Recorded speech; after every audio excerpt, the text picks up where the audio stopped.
Bonjour à toutes et à tous, bienvenue dans Libre Ensemble, votre rendez-vous de la laïcité. On va apprendre aux enfants à se masturber, ou encore les animations Evras vont faire entrer des pédophiles dans l'école.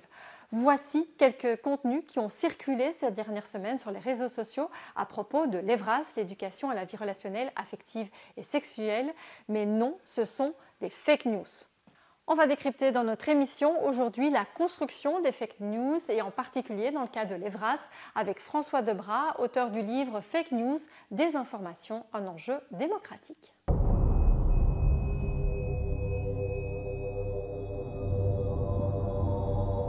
Et on se retrouve donc en classe avec François Debras. François Debras, bonjour.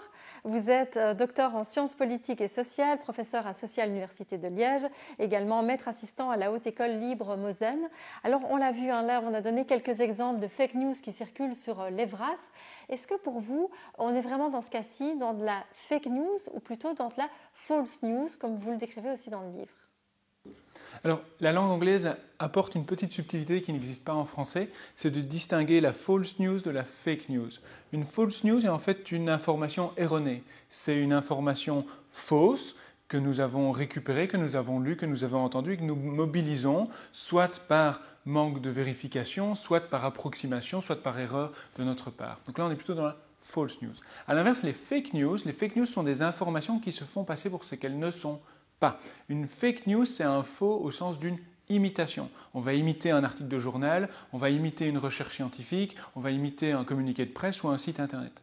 L'objectif de la fake news, c'est de manipuler l'opinion publique, c'est de transformer l'opinion de certains individus ou certains récepteurs de cette fake news. Et qui peut tirer profit ou qui tirer avantage de diffuser ces informations ? Alors on a différentes logiques qui peuvent émerger derrière. On a des groupes religieux, on a des groupes politiques, on a également des groupes beaucoup plus idéologiques ou des médias alternatifs qui vont émerger. Les objectifs, ils peuvent être, on va dire, de trois ordres. On a un premier ordre qui peut être simplement économique. L'ordre économique, c'est énormément de revues alternatives ont fait de levées de fonds pour lutter contre l'Evras et certaines, j'ai encore vérifié il y a quelques jours, font des levées de fonds jusqu'à 40 000 € pour récolter des subsides et pour appliquer, créer un journal alternatif, inviter des personnes, des experts et se rémunérer, bien sûr, via ce procédé. Il y a aussi des retours politiques. Certaines personnes vont se présenter aux élections, certaines personnes sont liées au monde politique, certaines personnes ont eu des charges politiques par le passé, et donc c'est une façon de se faire connaître et de faire véhiculer son image dans tout un tas de réseaux. Après, il y a des visions plutôt idéologiques et des visions identitaires, je dirais. L'objectif, qu'est-ce que c'est que cette fonction identitaire ? C'est à travers les fake news, à travers cette lutte contre l'Evras, on a un sentiment de corps qui se fait. On vit dans un monde de plus en plus compliqué, on vit dans un monde de plus en plus difficile à appréhender, un monde qui peut faire peur à certains égards. Et donc, à travers cette lutte, on retrouve un sentiment d'utilité, de compréhension, d'appréhension, de prise sur le réel. Et donc, on fait communauté avec des gens qui pensent comme nous, avec des gens qui agissent selon les mêmes valeurs que nous. Et donc, on a l'impression de se retrouver dans un groupe et d'avoir un objectif commun.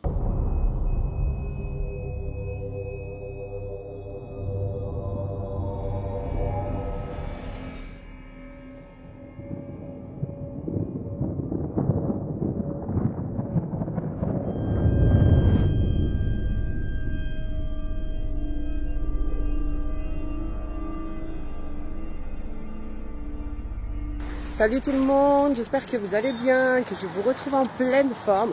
Alors ce matin, c'est vraiment un message du cœur, puisque avec tout ce qui se passe, tout ce qu'ils veulent mettre en place pour sexualiser nos enfants, pour pervertir nos enfants, c'est juste un truc de malade. Donc je suis encore tombée sur l'histoire de ce livre, Evras, qu'on veut distribuer dès la maternelle. Non mais où on va, sérieux, où on va? Tout ça pour assouvir la perversité de tous ces pédophiles qui sont soit au gouvernement, soit d'ailleurs tout autour de nous. Comme ça d'ailleurs on ne parlera même plus de pédophilie, puisque les enfants sauront déjà ce que c'est, tout ça. Moi je trouve ça juste lamentable, horrible, dégueulasse, inadmissible. Donc les parents, il faut vraiment qu'on se mobilise, qu'on avance main dans la main, qu'on essaye de savoir si dans nos écoles... Alors, dans les différents exemples qu'on a pu voir, alors j'en ai cité quelques-uns, mais en quoi finalement on va retrouver vraiment les ingrédients d'une fake news dans le cas de l'Evras? Alors il y a différents ingrédients pour faire entre guillemets une bonne fake news. Il y en a 3, donc il faut une évocation, une crédulité et une mémorisation. Une évocation, c'est-à-dire qu'une fake news n'intervient pas à n'importe quel moment. Elle a une histoire et elle s'inscrit dans un contexte spécifique. Dans le cas de l'Evras, on se retrouve dans une situation particulière au moment du vote du décret et également dans une situation post-Covid où on a toute une critique de l'OMS qui va être récupérée dans la critique de l'Evras. Ça, c'est plutôt le premier point qui est l'évocation, c'est-à-dire à quel moment et pourquoi ce moment cristallise certaines tensions. La crédulité, en fait, on se rend compte que parmi les personnes qui propagent des fake news ou qui s'inscrivent dans cette lutte contre l'Evras, on a à un moment un sentiment de crédulité, c'est-à-dire qu'il faut que l'on pense que cette news, cette fake news, est crédible, qu'elle est effective, qu'elle nous parle. Et donc, on va avoir tout un tas de réseaux sociaux, de personnes sur les réseaux sociaux qui vont jouer sur des sentiments de proximité. Regardez, moi j'ai des enfants, je suis inquiet, ne pensez pas aux psychiatres, aux politiques qui sont lointains, etc. Moi je parle comme vous, j'ai des enfants du même âge que vous, etc. Et donc, on voit ces réseaux sociaux mettre en scène un quotidien de certaines personnes et on peut se retrouver dans ce quotidien. On peut avoir l'impression de partager la vie, de partager les inquiétudes et on se rend compte qu'on est plus facilement à l'écoute de ce type de discours qu'un politicien dans un cabinet qui lit un programme ou qui lit un discours tout à fait écrit, bien sûr. Et le dernier, alors bien sûr, c'est la mémorisation. Plus l'information est simple, plus notre cerveau va la retenir facilement. Et alors si en plus elle touche à nos émotions, à nos peurs, à nos craintes, à nos angoisses, l'information est d'autant mieux mémorisée par la personne. En Belgique, vis-à-vis de l'Evras, on parle beaucoup d'hypersexualisation des enfants, on parle beaucoup de réseaux de pédophilie, etc. Tout ça, c'est des éléments qui nous parlent parce que ça nous touche directement.